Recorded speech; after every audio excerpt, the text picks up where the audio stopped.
Barney Miller game. Here we are in the funky Marigny, a place called the Bargain Center. Let's go take a look and see what's inside. Today I am deep in the Marigny in the quarter, looking at a thrift store called the Bargain Center. I don't seem to remember this being full of bargains, but it's definitely an interesting thing. You can see the New Orleans influence with all the Mardi Gras stuff. So let's see what we got. Last time I came in here, I was not looking for cast iron. I wasn't even into it, so I can't remember.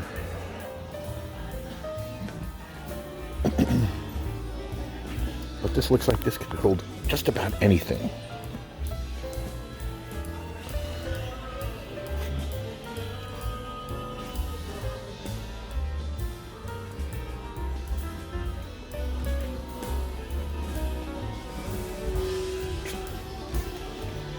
Pioneer. I guess that looks probably just a tuner.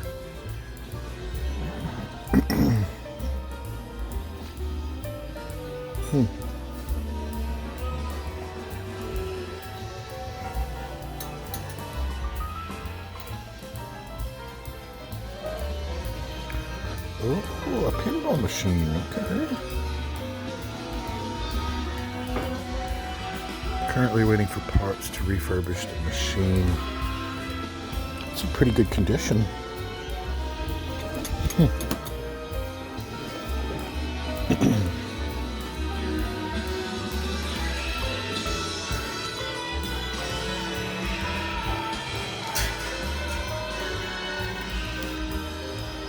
Don't know what that is, but it's very heavy.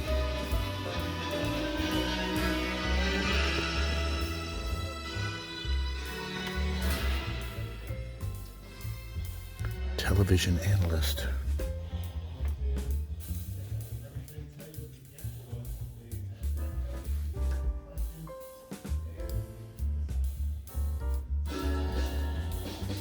Barney Miller game. That's weird.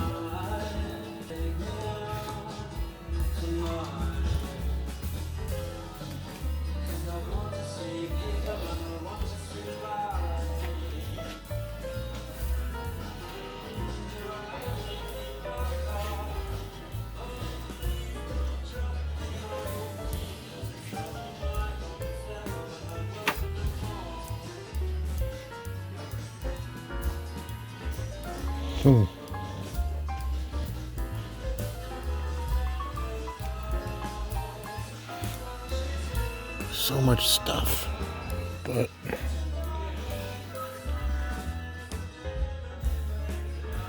just a huge variable transformer, I guess.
Going once again to the bins. This is becoming a fun little thing for me to do, just to break away from stuff. So let's see. See what we got. So once again here at the bins, just looking around, just killing some time. Lots of junk, but you never know what you can find in here. You never know. Air mattresses, playing cards, curtains, pieces of things. Lots and lots of pieces of things that don't have matching stuff.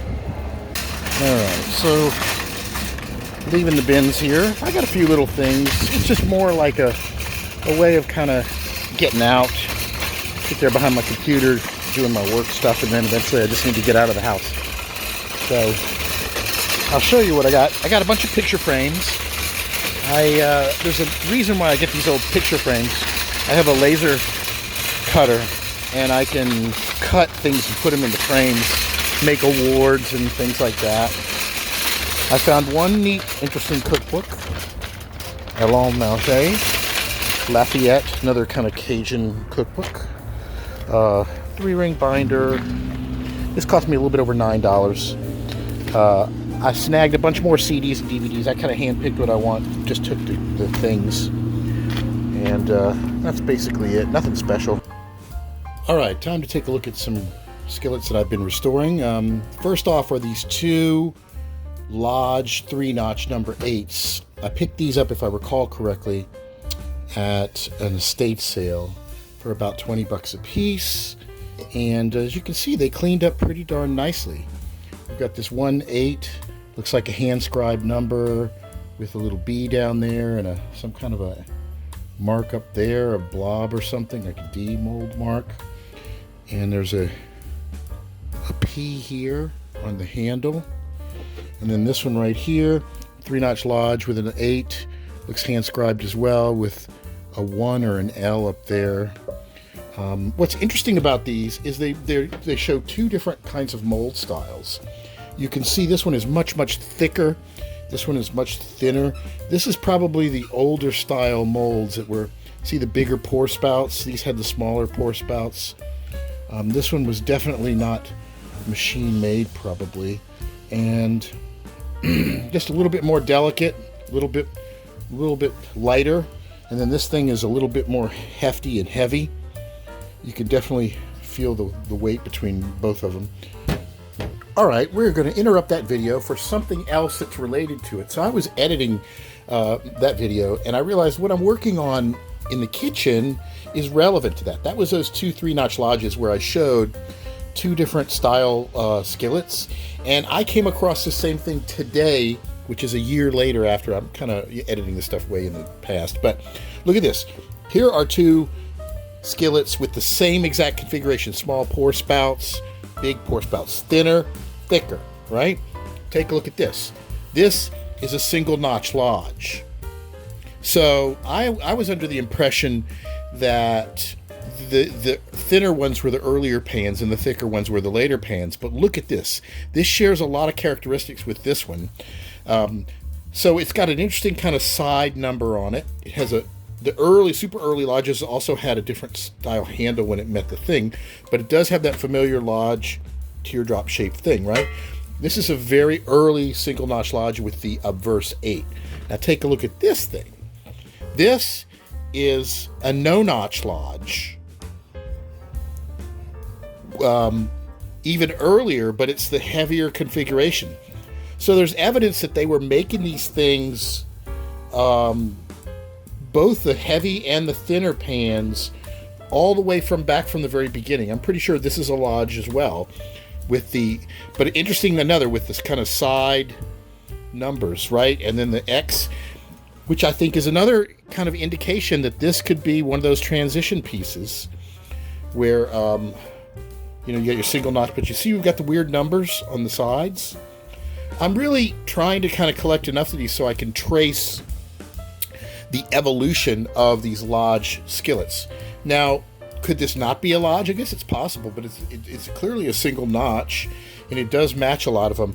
I did an episode on my number 5s. I'm going to go through my number 8s and show you all the different variations. That's going to be in a future episode where we will take a look at these, because I want to trace these things all the way back to Blacklock, the earliest version of Lodge, when they had gate marks on the skillets.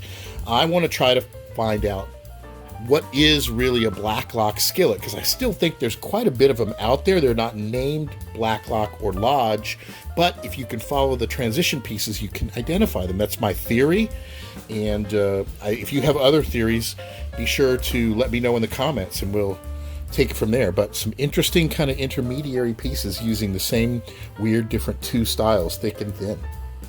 So I'm going to put one of them in the booth, and then maybe when it sells, I'll put the other one in the booth. They're both really, really beautiful examples. They came out really nice. This is, it looks kind of speckled in there, but it's just lots of different seasoning. There was a little bit of remnants of old seasoning that I just kept on there because it was really in good, and I didn't see any great reason of removing it. This one too looks really, really good. Came out great. These things are gonna serve somebody very, very well. And then I got my Wagner, which I think this had a lot of crud on it, and I couldn't identify what it was. But you can see it's a Wagner where it's one made from the 60s, probably the last before Wagner sold out to General Housewares Corp., or maybe even when General Housewares Corp. Had it, but before they put their own GHC logo on the things, because it says made in USA, 10.5-inch skillet. Very nice, quite hefty, beautifully, really, really smooth, finished nicely in there. And this is another really, really nice skillet. Sits flat too, no heat ring. So that's going to be nice. That one's going to go in the booth too, and we're going to see how these things do. I want to thank everybody for tuning in and enjoying the video series and supporting me thus far by subscribing and clicking like and all of that. And if you want to catch me on TikTok, sometimes I have previews of what I'm working on that I haven't published lately. That's at TikTok/@WisdomStudio. And if you're on Facebook, look up the group Vintage Cast Iron Hunting, Restoration, Identification, and Sales. And until next time.